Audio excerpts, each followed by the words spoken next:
She didn't have to cut me off. Think that I can never know we were nothing. I don't even need your love, but you treat me like a stranger, and I feel so low. You didn't have to talk so long. Had to find you, change your number. I said I don't need that gold.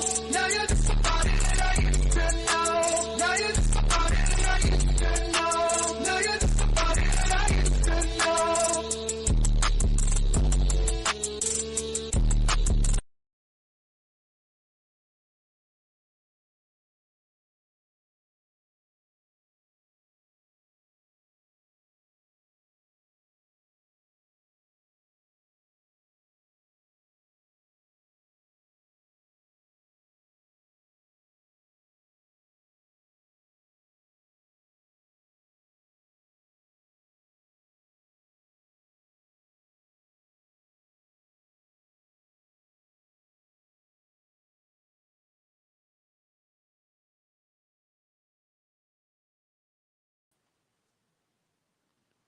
Yo, yo, yo.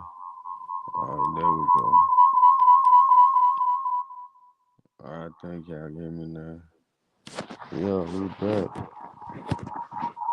Y'all bad about the other line, man. Y'all can hear me. I was like, damn, how can I figure this shit out? Well, we got it back popping. God damn! We got this shit. Hold up, y'all. Give me 1 second.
Yeah, like we doing the other one, doing no police shit.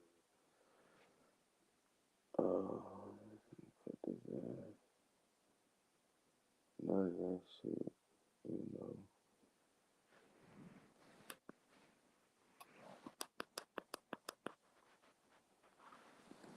It's crazy, but when I was trying to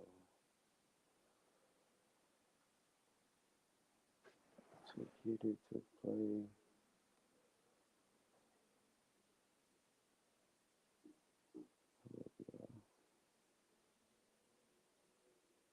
alright, yeah, we should be good.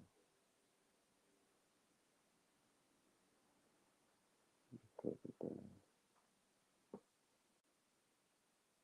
Yeah, yeah, yeah, yeah, yeah. Yeah, that's too low. Yeah, yeah, yeah, yeah,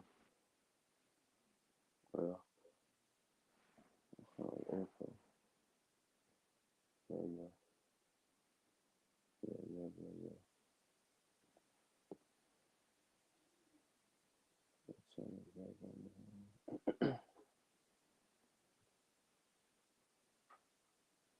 Yeah, I ain't gonna put that shit right. There it is. Trying to get this shit right.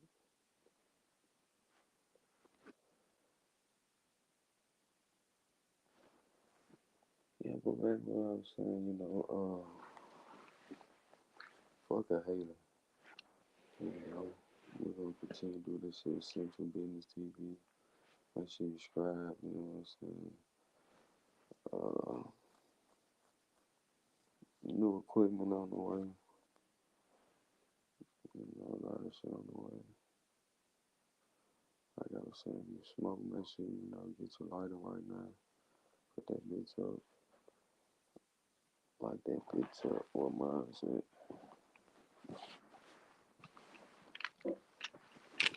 Just fucked on my leg. Nah, it's fucked up. I hear the killers in the background.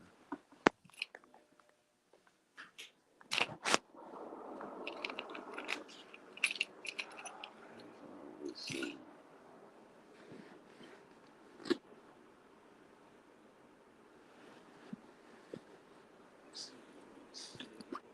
I think my lighter always disappear when you look at that motherfucker. And I drop it.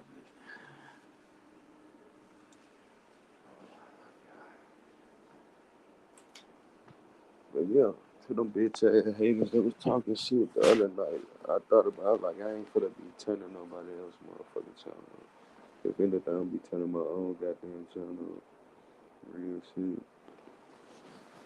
That's how I'm gonna do that.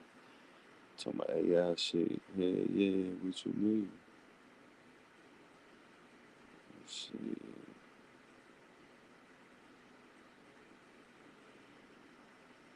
It's the futuristic of this shit. The AI shit. Shit, fuck, I hate it. Straight up. Mr. Boots Kid, DJ KY, Nigga That Net, Minute Man, you know what I'm saying? Mr. Do It, Done It, Did It, you know what I'm saying? Mr. Make That Shit Happen. Fuck, I hate it. You know. But you know, it's kind of cold outside. That shit, the ice is so. So it's kind of running slow, but let's get back to it.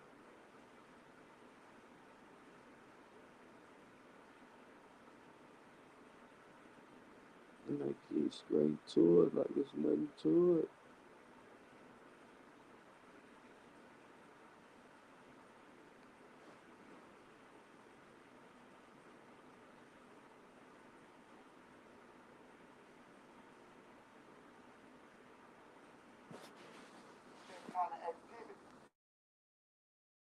Done turned. They saying that Yellow Beezy has something to do with Mo3. Man, listen, this is what they playing. If Yellow do go to jail, he got to accept going to jail. If he has something to do with it, he got to accept that because these are the street rules. But far as me, I don't have no dog in the fight. All I know is this here: when you play street games, you get street prizes, and that's jail or death. It ain't no ifs, ands, or buts about it. So that's how I look at that situation. You know what I'm saying? I look at it just like it's supposed to get looked at. Now, when you hear the story and the news broke nationally that Yellow Beezy was accused of hiring Keywan White to carry out the attack that took out Mo3, a lot of stories started to circulate after that. That kind of painted Mo3 in a different light than what a lot of people thought. You know, a lot of people thought of Mo3 initially as a victim, you know, another artist, a tragic situation. But then you start getting all these stories about Mo3 allegedly putting a lot of pressure on Yellow Beezy and those guys and Trap Boy Freddy and all those guys, and really, really putting them in a box where they had to make a decision. Now, when you hear stuff like that, do you just attribute that to, like you said, man, you play stupid games, you win stupid prizes. You know what I mean? That's how I go. See, everybody gonna say what they say. They gonna say, oh man, he was applying pressure and all that, right? Where you can apply so much pressure, then okay, now what? Mo3 done lost his life. You done apply, everybody's talking that applying pressure, but Mo3 done lost his life. Now, everybody want to see Yella Beezy locked up. But y'all was happy when y'all say Mo3 was applying pressure. Y'all see what I'm saying? Yeah. This is what I'm trying to get people to start thinking and understand. You can't push a negative narrative and think none ain't gonna come off of it. It's gonna come off of it. I wish that they could have sat down and got some money. But welcome to Dallas. Dallas is home of haters. Straight up. Dallas is the home of haters. Now, That's what they do. Now, I've heard that several times talking to people and interviewing people this week.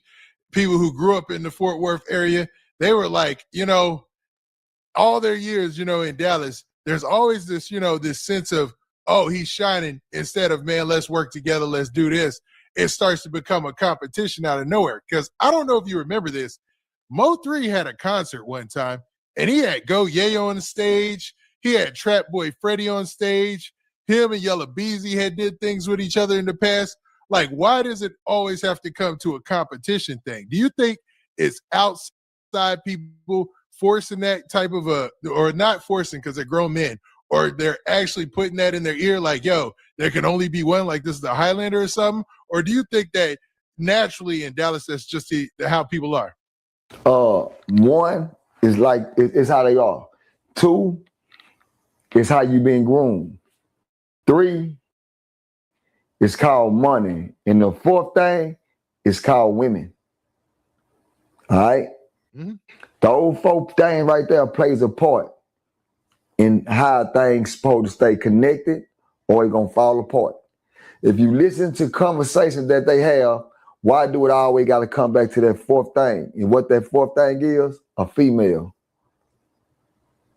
These kid games. I your girl, you did this. These are kid games that's being played.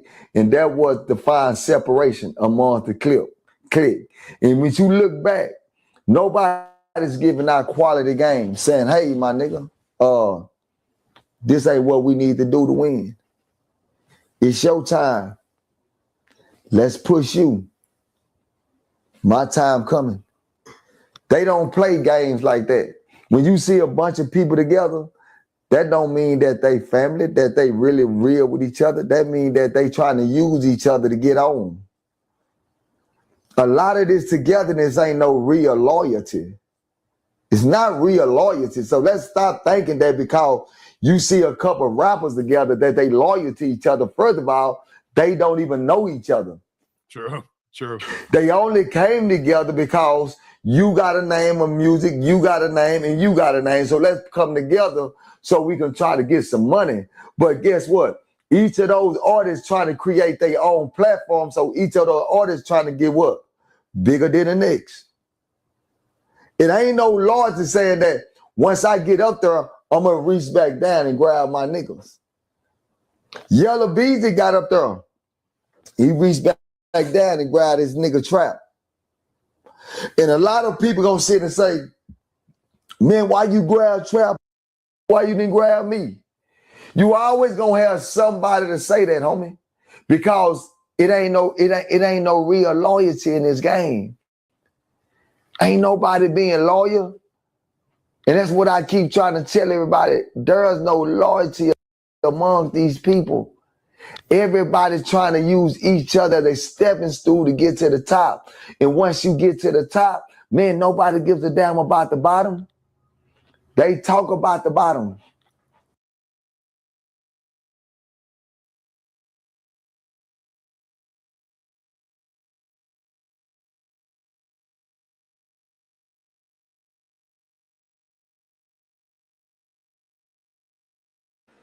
I had to let y'all hear, man. That was real nigga said that shit, man. You feel me? He from Dallas. You know what I'm saying?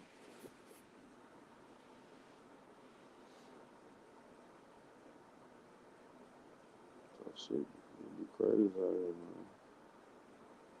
You tell you how much what you do.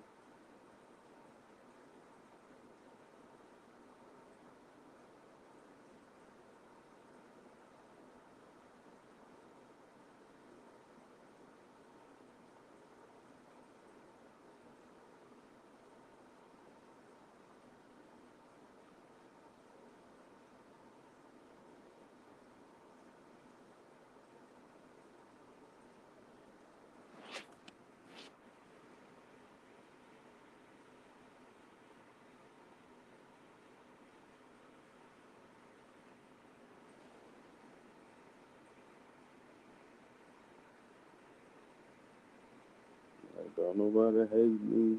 None of that shit, bro. Like, shit, man, I'm just playing this shit.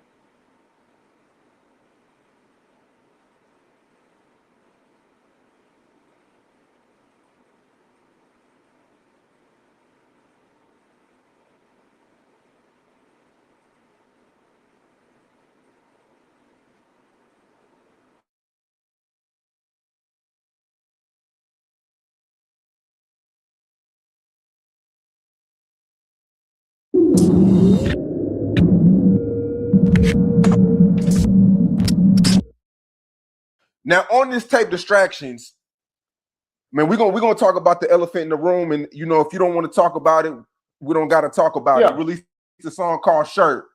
Yeah. You were real personal in that record. You know, you've been quiet for a long time. You know, you've done your shit on Instagram, but you never really came out with an official track talking about certain things. You know, let's talk about that. The way you structured the record. It's a classic sample. Let's talk about Shirt. Shit. I'm in the studio. I had my nigga send me some beats.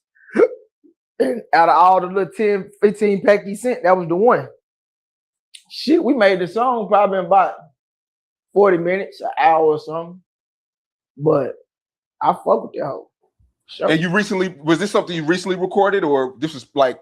Yeah, I did this shit like January. Okay. So you been had it in your catalog and shit. Oh yeah, I had that. I got like 70 more of them hoes too.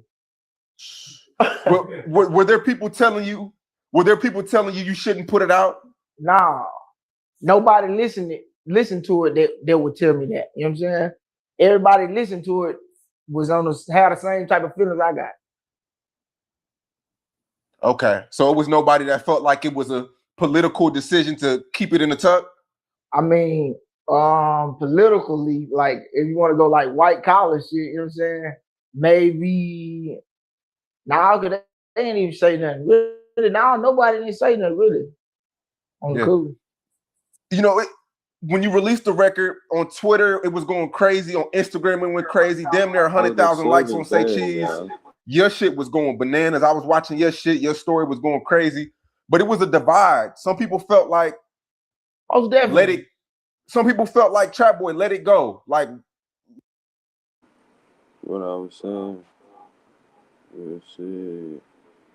If winter time, you know, ice out sales look bad, but we still gonna rock through this shit. let it go, bro. It's over. It's never can be let go. You know what I'm saying? Like that's some people probably won't never understand that. You know what I'm saying? Like, how could you let go your partner? How could you let go a nigga talking about your partner that was just dead? Like, how could you let go having to look out for your partner kids and shit like that? Talk to your partner and their mamas and shit. You watching multiple people cry. You see what I'm saying? So some people might understand, but they really just don't understand how for real that shit is. Like, I ain't sparing nobody's feelings. When nobody sparing our feelings, that shit went on 3 years. And they only talking about this little one funky year. They better let that shit go. Yeah. So how long are you gonna keep this shit going? Since the first day he dropped the first diss song. So you go on YouTube, wherever he put it at, and go look at the date, and that's how long I'm gonna do it. Unless it's 4 people. It's 4 people who opinion matter to me. But it gotta be all 4 of them. It can't be 1, it can't be 3, it gotta be 4 for 4. And I never say their name, and they have nothing to do with rap, they have nothing to do with gangsters, they have nothing to do with none of that. You know what I'm saying? These real life personal people that I love and care for. They the only people that can tell me stop. And all 4 of them gotta tell me. So and I'm not gonna never say their name. So if they do tell me, I'd let y'all know. I'm a real nigga. But other than that, I really don't too much care for it though. You know what I'm saying? I can say whatever I want whenever I want. You know, I can pull out the fucking phone and go on my story and do some shit if I want to do that. You know what I'm saying? That ain't that. But when weak ass niggas be steady saying shit and shit, so I'll say something. Fuck a nigga.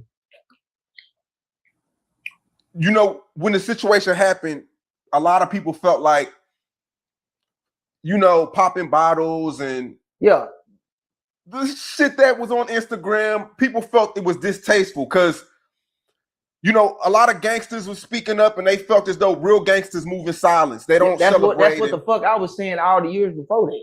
But wasn't nobody saying nothing then. So all that's out the window. I don't care about that. You know what I'm saying? They thinking about moving in silence as if getting yourself in some real life trouble. I ain't gonna get myself in no trouble. I ain't no fool.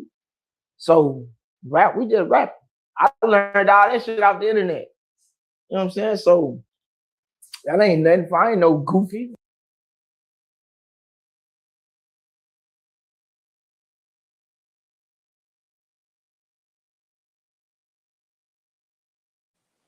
I heard what that boy said. I ain't no goofy.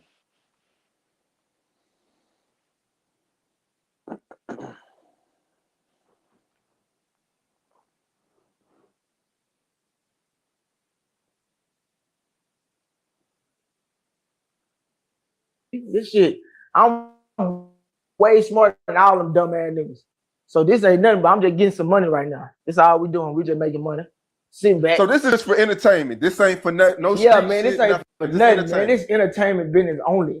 This rap. This is chess. You know what I'm saying? The real chess. Show a nigga how to make money out of bad situations. You know what I'm saying? So tomato, tomato. You know what I mean? Like.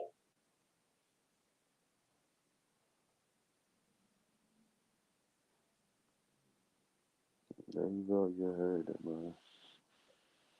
You know what I'm saying?